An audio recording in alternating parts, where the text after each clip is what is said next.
I've got my fancy new apron on, so you know we're about to get serious in the kitchen. Today's meal prep is the Cajun chicken and sausage pasta. I teased you guys a while ago about this recipe and it's finally happening. And if you're new to my page and this is the first time you're seeing this beard, I'm a registered dietitian who loves food but doesn't like to spend a lot of money on it. So all of my recipes focus on three things: high protein, low calorie, and affordable. So they're not just macro friendly, they're budget friendly. So if you need some meal ideas that don't taste like diet food that you actually want to eat, make sure you subscribe to my channel and turn on notifications so you never miss a video. Let's make this thing. Everything you need to make it is right here.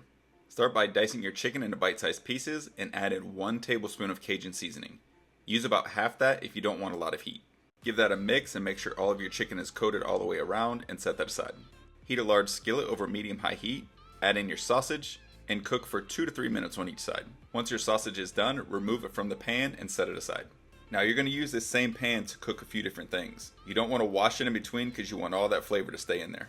So in that same pan, melt a half a tablespoon of butter over medium-high heat and add in your seasoned chicken. And you're going to cook this for 3 to 4 minutes on each side until your chicken has a nice sear on the outside and it's cooked all the way through.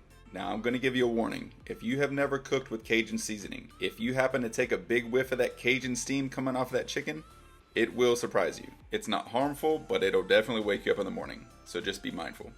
Now the way I like to gauge whether or not my chicken is ready to flip over, once I see the sides start to turn white, that means the cooking process is starting to move its way up, and when you flip it, it's got a nice sear on the bottom. While your chicken is cooking, put a large pot of water to boil and cook your pasta according to the instructions on the package. Now, to anybody that's ever wondered whether or not you can use regular pasta in these recipes, if you look at the nutrition facts on the side of this protein pasta, it's not too much different than regular pasta. They're both a 2-ounce serving. This is 190 calories, regular is about 200. This has a few less carbs, a little more fiber, and a little more protein. So a slightly better macro profile. Is it worth the extra cost? I'll leave that up to you. But to answer your question, yes, you can absolutely use regular pasta in these recipes. Once your chicken has that nice crust and is cooked all the way through, remove it from the pan and set it aside, and in that same pan, melt a half a tablespoon of butter over medium-high heat. Add in your sliced bell peppers and cook for about 4 to 5 minutes or until they reach your desired tenderness. Once they're cooked to your preference, add in your sliced mushrooms, a little bit of salt and pepper, cook for another 60 seconds, and then remove everything from the pan and set it aside. We're going to go back in that same pan one more time and add in a half a cup of chicken broth, half a cup of milk, half a tablespoon Cajun seasoning, and again, if you want less heat, use less here.